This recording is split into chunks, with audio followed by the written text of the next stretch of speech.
Falando em esporte, me lembro do grande Natan Oliveira, onde disputei alguns títulos estaduais do meu glorioso clube náutico Capibaribe.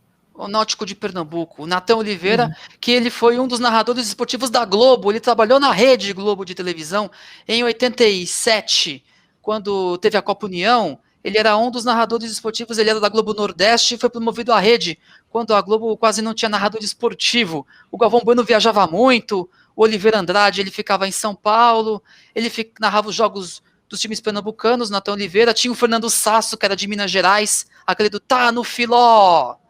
Tinha o Rogério Amaral, que era do Rio Grande do Sul, que ele era narrador da Rede, enquanto que o Celestino Valenzuela era o narrador principal da RBS TV. Que lance! Que era gauchão mesmo, o Celestino Valenzuela. Natan Oliveira era mais nacional possível. Outros narradores também, César Rezende, que era da TV Anhanguera, né? O Luiz Alfredo, na Globo, antes de ele vir para o SBT, ele era da Globo. Aí quando ele foi para o SBT, a Globo teve que nacionalizar esses narradores das emissoras afiliadas. Né? O Luiz Alfredo é um grande narrador esportivo, pena que ele está afastado. O SBT poderia ter contratado agora na Libertadores para dividir as transmissões com o Theo José. Poderia, né? Até porque eu acho que o Theo José... Ele é a cara do SBT, o Luiz Alfredo. Ele narrou o Tetra. Eu lembro dele narrando o Tetra. Eu vi pelo SBT o Tetra. No SBT? Narrando o Tetra. Gente, eu lembro. Vamos entrar nesse assunto agora, então. Né? 1994, você estava com o quê? 8 anos. 8 anos de idade. Você lembra disso, claro, na sua cabeça? Lembro. Como é que foi aquela manhã? Eu lembro que eu fui assistir a final Brasil-Itália na casa de um primo meu, a convite de um padrinho meu, né, que me levou para assistir, para brincar com os meus primos, até a hora do jogo. Todo mundo assistiu pela Bandeirantes. Luciano do Vale, Juarez Soares, na televisão, na sala. E eu quis ficar no quarto desse primo, vendo pelo SBT, que eu assisti toda a campanha do Brasil, toda pelo SBT. O Brasil e Rússia aqui em casa, Brasil e Camarões na casa do meu avô, que eles assistiam tudo pela Band, porque a imagem da Band era no cinema, da Globo era deprimente, não dava para ver direito. Sério? Assistiam a viagem cheia de sombras. O SBT pegava bem, até que pegava bem. Dava pro gasto. Brasil e Suécia assistia aqui, Brasil e Estados Unidos, que foi no dia que você nasceu. Sim. Eu estava aqui, eu lembro que no intervalo eu tomei banho, e quando eu saí do banho já tinha começado o segundo tempo. Agora, o mais inesquecível de todos foi Brasil e Holanda. Que eu vou contar essa história Brasil e Holanda. Sendo que depois Brasil e Suécia assisti no quarto da minha mãe, junto com ela à noite, né? Caindo de sono quando o jogo acabou. Né? Agora, Brasil e Holanda a história foi o seguinte. Nesse dia, uma professora minha, de primeira série, ia se casar à noite. E a minha mãe ficou a tarde toda fora, cuidando do cabelo, num salão de cabeleireiros perto de casa.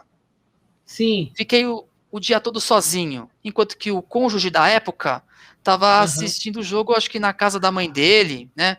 E eu assisti o jogo sozinho, Brasil e Holanda, o primeiro tempo, 0-0. Veio o segundo tempo. Lembro que teve uma certa altura do segundo tempo em que a TV Cultura exibiu X-Tudo. Lembra do X-Tudo? Lembro do X-Tudo.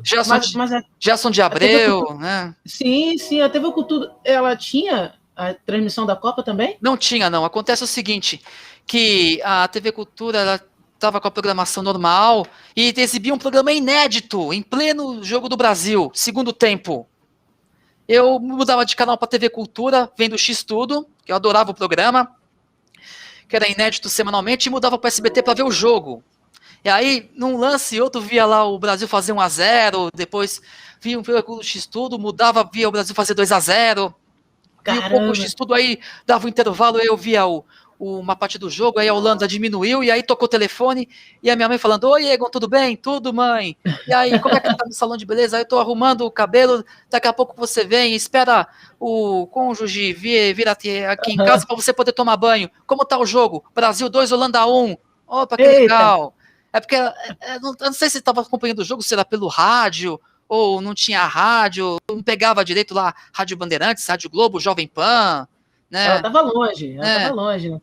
Ela estava no salão de beleza que não tinha televisão. Não tinha TV, então o rádio só pegava FM. Só pra ter sido uma ideia. Não tinha transmissão AM, eu podia ouvir o Osmar Santos, que estava narrando na época, Osmar Santos na Rádio Globo, o Jovem Pan, que tem um público fiel. Tem um público fiel até hoje. Exatamente. Mas e a final? A final é um dia memorável para muita gente. Terminando o Brasil e Holanda, assim, quando terminou o telefonema, voltei a assistir o jogo, aí a Holanda empatou o jogo, aí fui mudar de canal para ver um trecho do X-Tudo, aí quando eu fui mudar de canal, o Brasil já tinha feito 3-2, eu perdi o gol do Branco. Ah, era esse! Aí, era esse.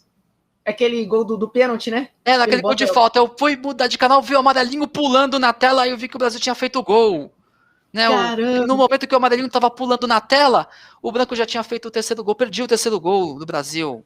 Caramba. Aquele amarelinho que você fala é por causa da transmissão do SBT, Exatamente. Né? Amarelinho. Aliás, o amarelinho podia voltar, já que pintou a notícia de que o SBT vai transmitir a Copa América. Não sei se é verdade mesmo, se vai transmitir a Copa América. Preciso de fontes confiáveis. Podia trazer o amarelinho de volta. Nem que seja em vinhetinhas nos intervalos ou após o jogo, para zoar a seleção que pede pro Brasil, tipo o Araquém na Copa de 86. Pô, fica a dica, né? Araquém, o Golman. Você sabe quem é que narrou esse jogo?